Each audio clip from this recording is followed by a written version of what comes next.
Quando estamos cansados, nós muitas vezes temos atitudes que não teríamos se estivéssemos bem espiritualmente falando, se estivéssemos descansados, se estivéssemos pleiteando a causa do Evangelho segundo sua palavra.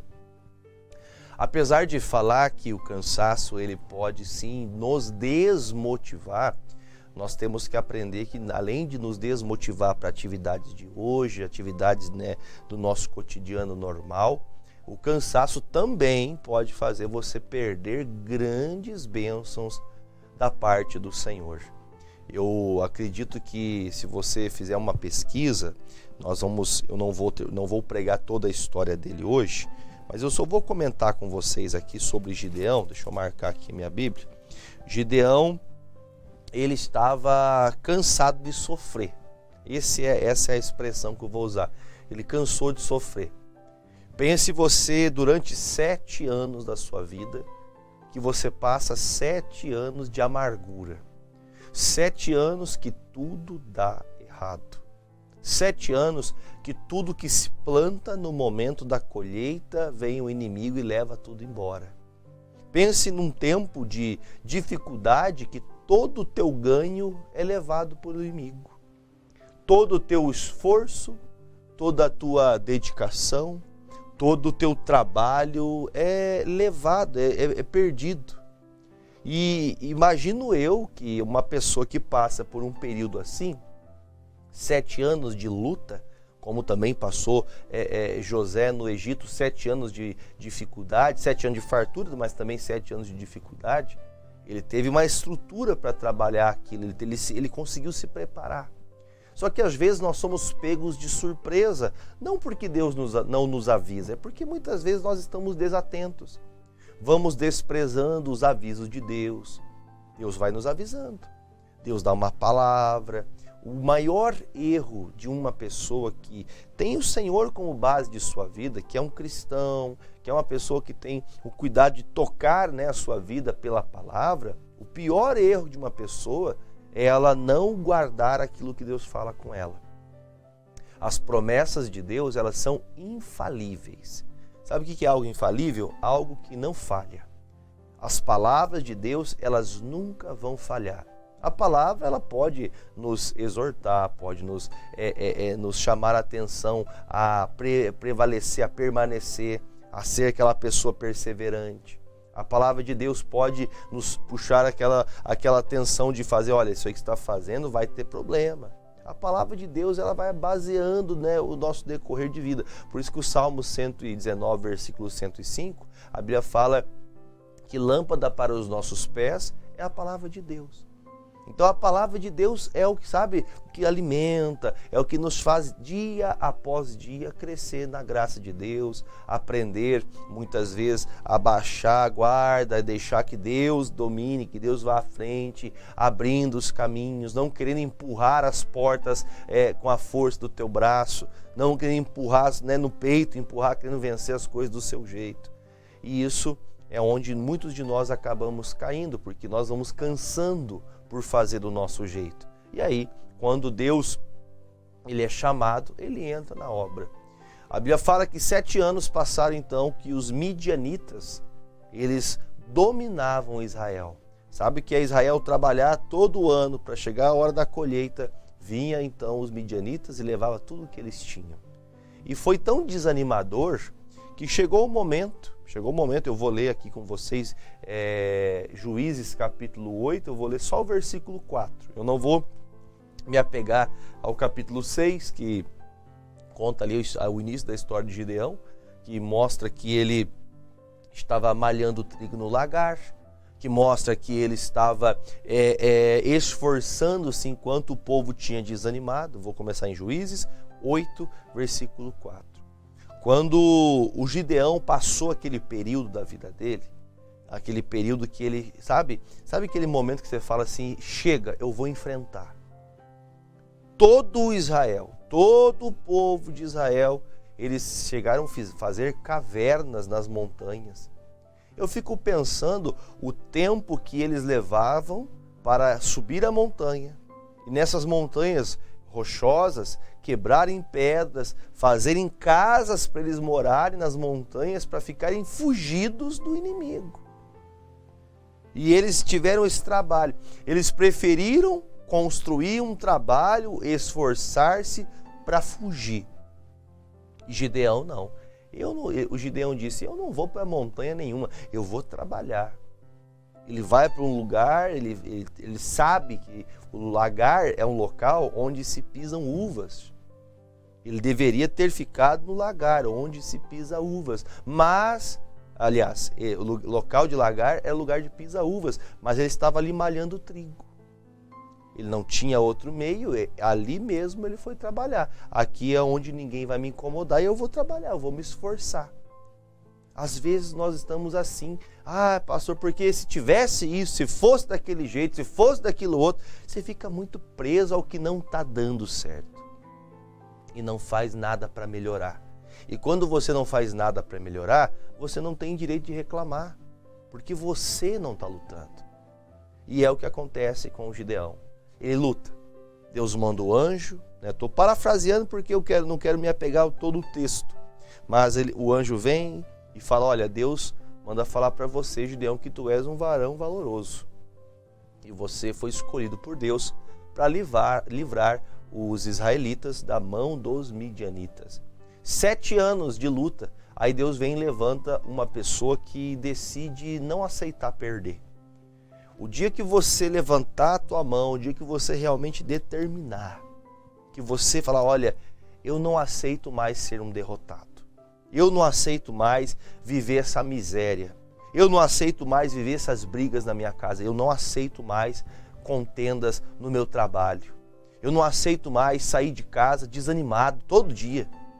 Sabe? O que Gideão fez foi, ele colocou o ânimo no meio das guerras dele. Havia fome na terra, havia olhar de desespero em todas as pessoas, mas Gideão não. Gideão, ele decidiu fazer alguma coisa. E são essas pessoas que Deus vai usar. Quais pessoas? Pessoas que decidem enfrentar o inimigo, que não baixam a cabeça para Satanás, que levantam a voz ao Senhor e clamam a Deus, esperando que nele ele há de abençoar aqueles que o buscam. E assim será a vida de Gideão. Pois agora o anjo fala com ele faz uma prova com Deus, você deve conhecer bem, sobre o novelo de lã e o orvalho da madrugada. Ele faz esse voto com Deus, se apresenta, e aí então Deus entrega para ele 32 mil homens. 32 mil homens de exército, de guerra, para enfrentar os inimigos midianitas. E aí então o Gideão, ele por sua vez, faceiro, feliz que estava, aí Deus olha para o Gideão e fala, se eu deixar o Gideão com 32 mil homens, ele vai vencer achando que a glória é dele. Deixa eu dar um adentro, um parênteses aqui. Será que não é o teu caso? Que você fala, não, porque eu faço, porque eu isso, porque eu aquilo, porque eu sou, porque eu e eu e eu. Você não está cheio de eu demais? Porque chega um momento que Deus fala, Gideão, você não vai com esses 30... Você tem 32 mil homens de guerra, mas você não vai levar eles. Eu vou dar a você somente alguns. Então, vamos fazer algumas provas. Chame esses 32 mil homens e diga, aqueles que são frouxos, tchau, pode ir embora. 10 mil homens se levantam e vão embora. Nunca trabalhe. Olha, entenda o que eu vou falar. Você quer vencer, você não pode trabalhar com gente frouxa. Quando eu falo frouxo, é aquelas pessoas que não querem lutar. Nós temos que trabalhar na mesma fé. Traga para perto de você pessoas que querem lutar ao teu lado, mas que vão dar a vida com você, que vão se esforçar para vencer assim como você se esforça. Então 10 mil vai embora. Ficam ainda 12 mil. Beleza. Passaram-se então mais um pouco, o Senhor disse, vá à beira das águas e ali você diga, todos corram beber água. Aí o Senhor dá a direção para ele. Aqueles que beberem água igual um cachorro, sabe? Aqueles que chegam ali correndo igual um doido ali, sabe? Que está correndo, ele quer lutar de verdade, aquela pessoa que quer trabalhar, não fica se enrolando. Ele pega, fala assim, essas pessoas você separa do lado. O resto que chegar, colocar a mãozinha na água, igual o passarinhozinho, esse você manda embora, que esse aí não serve para guerrear não. Esses aí você manda embora. Isso direção de Deus. E aí então, desses 32 mil homens, sobraram 300. Ou seja, 31.700 homens foram embora, porque não eram capacitados por Deus.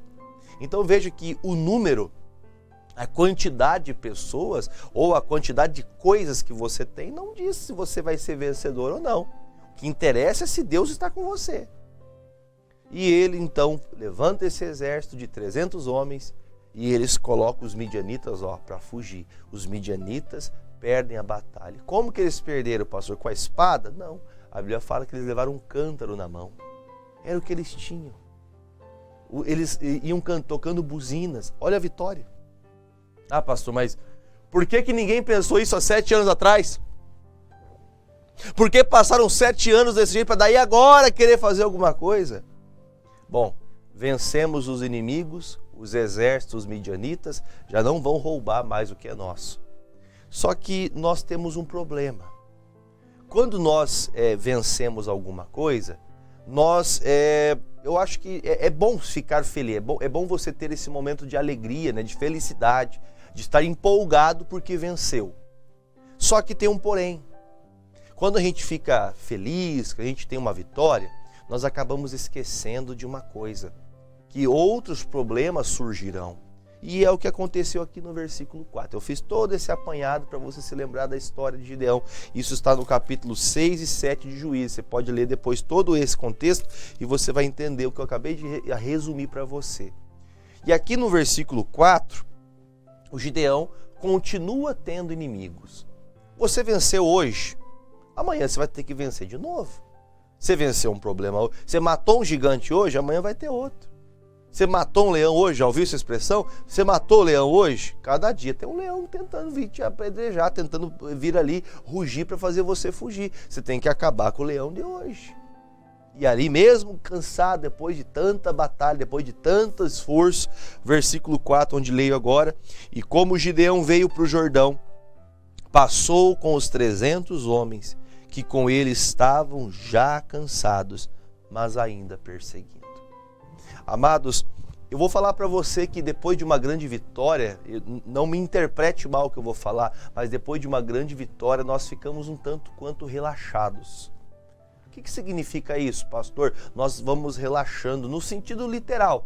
Sabe o que é relaxar? É você parar, agora eu venci, tá tudo certo. Não faça isso. Eu costumo brincar na igreja, assim, falar para as pessoas, quando tá tudo quieto, fica esperto que o diabo está armando alguma coisa. Você tem que ficar esperto. Tá tudo quieto demais? Tem coisa, como dizia minha mãe, tem caroço nesse angu. Tem coisa errada aí. Ore a Deus, porque o diabo todo dia quer te apedrejar. Tempos de paz na nossa vida não são feitos eles não existem sem guerras. A diferença é que tempos de paz é tempo que você tem convicção que Deus, independente do problema que vier, Ele vai estar com você em qualquer batalha. Por isso que a Bíblia fala que Deus nos dá a paz que excede o entendimento. Mas pastor, olha o que eu estou passando. Quantas pessoas podem falar assim, não, mas eu estou em paz. Mas olha o que você está enfrentando, mas eu continuo em paz. Porque eu sei que Deus vai me dar vitória, eu sei que Deus vai me conduzir a vencer. Então, o cansado, ele por mais que esteja cansado do corpo, da alma, do espírito, ele pode estar abatido, ele precisa passar o Jordão. O que nós entendemos com isso aqui? Nós entendemos que mesmo depois de você ter tido uma grande vitória, você tem que entender que outros dias difíceis virão e você tem que estar preparado. Mesmo cansado, você tem que levantar a cabeça e passar o Jordão. Você tem que enfrentar. Quantas bênçãos você perde porque você desanima? Então tá bom, então não vou fazer mais nada. Ontem eu tive uma cena na minha casa. Estava em casa com a minha família e um momento, eu tenho um filho de 4 anos. Eu falei, filho, ele não gostou, ele queria jogar bola. Só que eu não falei, hoje está muito frio, tá um dos dias mais frios do ano. E uma das noites mais frias do ano. E eu falei, nós não vamos lá para fora para você não ficar na friagem, né? Para não ficar no frio. Isso vai ficar dentro de casa hoje. E ele levantou, cruzou o braço e virou as costas assim. Eu falei assim, pega tal coisa pro pai aqui. Ele virou as costas e foi. E eu falei, Isaac. Ele olhou para mim assim, estralou os olhos, vem aqui agora. Tem momentos que nós somos assim, bicudinhos, que nós não gostamos de escutar o não. E tem esses momentos que, quando você não quer fazer, é aí que você tem que fazer. Porque é nessa hora que do teu cansaço, que você cansa de ouvir alguém, que você cansa de dar trela, que você cansa de dar crédito à palavra. Porque naquele momento você pode perder uma bênção muito grande. Aí eu falei para ele assim, então por isso agora eu tinha deixado ele assistir um desenho. Eu falei, agora você não vai assistir desenho. Você vai ficar do meu lado aqui e não vai assistir desenho nenhum. Nossa, pastor, que malvado que o senhor é. Não, malvado seria eu se eu não ensinasse. Aí sim. Hebreus capítulo 12 fala, qual é o pai que não repreende seu filho? Somente aquele que não ama. Porque o que ama repreende. O que ama chama atenção. O que ama vai estar ali, junto. Porque sabe que o inimigo está sempre tentando, igual uma serpente. A serpente fica ali, armando o bote. Não deixe crescer aquilo que é ruim. Pensando no que estou falando aqui, eu vou lá em Gênesis. Eu vou em Gênesis 25, eu vou direto no versículo 29, só para você lembrar de um texto, para a gente lembrar de um caso. A Bíblia fala que nasceram Esaú e Jacó, 2 irmãos. Esses 2 irmãos, gêmeos que eram, um nasceu primeiro, que era Esaú, e Jacó nasceu logo em seguida. Porém, a Bíblia fala que Esaú, por ser o primogênito, tinha o direito de receber a herança do pai. Ele ficaria com as bênçãos de Isaac. Agora, pensando nisso, você percebe que o diabo vai tentar roubar o que é teu. O diabo vai tentar tirar o que é seu. Porque a bênção era de Esaú. Só que Esaú chega um dia em casa cansado. Olha o que diz aqui. E Jacó cozera um guisado, uma sopa, e veio Esaú do campo e estava ele cansado. Guarde a ênfase do cansado. E disse Esaú para Jacó, deixa-me, peço-te, comer deste guisado vermelho, porque estou cansado. Por isso se chamou o seu nome Edom. Então disse Jacó, vende-me hoje a tua primogenitura, que era o direito de receber a herança do pai, de ser o cabeça da família. E disse Esaú, eis que estou a ponto de morrer, e para que me servirá logo a primogenitura? Não é assim muitas vezes com a gente? Nós muitas vezes não somos um tanto quanto dramáticos. Porque olha como que é difícil a minha vida. Olha a fome que eu estou sentindo.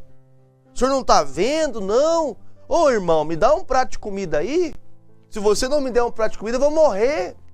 Eu acho que ele não estava morrendo de fome. Você sabe que essa fala é uma fala não literal. É uma fala que você percebe que existe ali um desejo, algo que na verdade era a vontade de se alimentar. Ele estava com fome, estava cansado, mas ele suportaria mais um tempo ali. Ele era um homem perito de caça. Ele mesmo poderia preparar a comida para ele.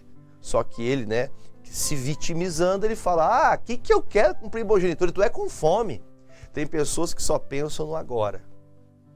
E por ela pensar só no agora, ela acaba perdendo as grandes bênçãos que viriam sobre ela. Ela esquece da promessa de Deus. Gideão creu na palavra, Gideão acreditou que Deus era com ele e ele venceu os inimigos. E mesmo quando vieram outros inimigos, Gideão continuou lutando. Ele continuou mesmo cansado. Agora, no momento que Esaú está cansado, o que ele faz? Qual que é a palavra que ele deixa? Para que eu quero primogenitura se agora eu quero comer? Às vezes é assim. Às vezes, pensando em um momento específico, há pessoas, por exemplo, que a vida dela é só comer. Eu não sei se você vai me interpretar de maneira ruim, mas eu acho que seja necessário te falar. A vida dela é comer. Você vê o que a pessoa... Faça um cálculo de tudo que você gasta. Pastor, mas a vida é boa porque a gente come. É bom comer. Mas tem gente que come, gasta dinheiro com comida o tempo todo. E amanhã a pessoa poderia ter guardado, ter feito alguma coisa, e ela não fez. Porque a vida dela é comer. Comer. E está aqui a palavra. O Esaú, ele por causa de um prato de comida, ele fala, eu não quero promessa de nada, porque a primogenitura nada mais é que uma promessa de Deus. Quando o pai partisse, ele deixaria a cargo do filho mais velho toda a herança, tudo que era do pai seria do Esaú. Em algum momento você vê na Bíblia, você acompanhando todo o discorrer da história bíblica, você vê Jacó, Israel ser lembrado. O Esaú só é lembrado para falar o desprezo que ele deu à palavra. Quando você está cansado, você despreza a palavra. Quando você está cansado, você fica desobediente. Quando você está cansado, quando você está fadigado, você esquece das coisas de Deus. Por isso que mesmo cansado, você tem que prestar atenção no que você está fazendo. Espera aí, isso aqui não é uma armadilha do diabo para me fazer perder? Será que isso aqui não é uma armadilha do diabo para me fazer perder minha amizade? Para perder minha família, meu casamento, minha esposa, meus filhos? Será que isso aqui não é uma armadilha de Satanás? Mas nós às vezes estamos assim. O que eu quero com promessa? Eu quero é comer agora. Enche o bucho, né? Come, se farta, se esbalda. Aí então disse Jacó: jura-me hoje. E jurou-lhe e vendeu a sua primogenitura a Jacó. Então pense, irmãos, que por um prato de comida, por causa de um dia de cansaço de Esaú, ele joga fora a maior bênção de todas. Sabe o que eu penso aqui, gente? Eu vou falar para você, tá? Eu penso isso, não está descrito assim. Nesse dia, Deus viu que o Esaú não merecia ser primogênito, porque o próprio Deus havia falado: o menor será servido pelo maior, que era ao contrário, o menor serviria ao maior. Por que Deus já havia visto isso? Porque tem pessoas que você, olhando para ela, você já vê que ela não tem aquele espírito de guerra, de lutar por aquilo que é teu, de perseverar por aquilo que é seu. Se você for no Novo Testamento, você vai ver Jesus falando que o reino do céu é conquistado com guerra, com batalha. É por esforço. Ai, Deus é amor. Sim, Deus é amor, mas desde João Batista até os dias de hoje, assim será até a volta de Jesus, só se alcança a salvação por meio de luta. Tem que lutar contra você, contra a sua carne, contra as coisas que vêm tentar abalar você. Pense se você não é essa pessoa, que quando está cansada, você se entrega, você se deixa levar. Então, mesmo que você esteja cansado, não se esqueça que Jacó então agora dá pão para Esaú e o guisado, uma sopa de lentilhas, e ele come e bebe e levanta e foi. Assim desprezou Esaú a sua primogenitura. Eu vou ser sincero para você, vou falar com todo o meu coração. Irmão, você come agora, daqui a pouco você tem fome de novo. Passa ali 3, 4, 5 horas, para comer muito, que seja 6, 7, 8 horas. Ele vai ter fome de novo. Já a promessa, a bênção de Deus seria eterna. Quando você lê na Bíblia a bênção de Abraão, de Isaac e Jacó, você leria na Bíblia a bênção de Abraão, de Isaac e Esaú. Mas o Esaú desprezou. Quantas pessoas poderiam estar muito bem? Quantas pessoas poderiam estar melhor do que já estão? Mas não estão mais porque elas desprezaram. Elas jogaram fora a oportunidade porque estavam cansadas. Agora, vamos fazer um pequeno resumo? Gideão, ele decidiu: eu vou parar de sofrer e vou lutar pelo que é meu. Vou lutar pelo que é do meu povo. E Deus deu vitória para ele. Acabou os inimigos? Quando ele terminou de vencer uma batalha, acabaram o problema? Não. Veio outros problemas. E ele continuou lutando. E é o que você tem que fazer. Está cansado? Mas não para de lutar. Veja que Esaú chegou cansado, ao invés de lutar um pouco mais, ele preferiu vender. Tem gente que chama o Jacó, o nome dele significa enganador, mas tem ele como um homem mau por ter enganado seu irmão. Pelo contrário, ele disse: olha, eu tenho um prato de comida, você tem a primogenitura, se você quer comida eu te dou. Ele vendeu. Nada mais justo. Tem gente que quer criticar o que o outro faz e a culpa é dele. Quem está errado é você e você quer colocar a culpa nos outros. Quem jogou fora a bênção foi você. Agora, se você fizer como Gideão, mesmo cansado, temos que passar o Jordão, nós não podemos parar. Levante a tua cabeça, Deus pode reverter essa situação. Basta você voltar a buscar a Deus. Amém? Vamos orar? Vamos apresentar a Deus nossas vidas? Pai, como todos os dias, tenho feito com fé essa oração, apresentado ao Senhor a vida de todos. sabendo e reconhecendo a Deus que todas as pessoas que creem no Senhor, todas as pessoas que vêm ao Senhor, jamais elas são desprezadas, jamais são lançadas fora. Peço que nestas águas o Senhor coloque, meu Pai, como se fosse um santo remédio, que ao beberem destas águas sejam curados, sejam livres, sejam libertos. Aos que estão cansados, ó Deus, desanimados, que seja um santo remédio para animar, para fortalecer, para levantar essa pessoa da depressão, do estresse, dos sentimentos, meu Pai, de morte. Levanta esta pessoa, que ao beber destas águas, ela volte, meu Deus, a ter uma vida com o Senhor, que ela volte a ter prazer em ouvir Tua palavra e que no nome de Jesus ela possa testemunhar o que o Senhor fez. Passa de vida em vida, do alto da cabeça à planta dos pés, que todos sejam abençoados em nome de Jesus. Se você crê, diga amém e graças a Deus. Beba comigo desta água.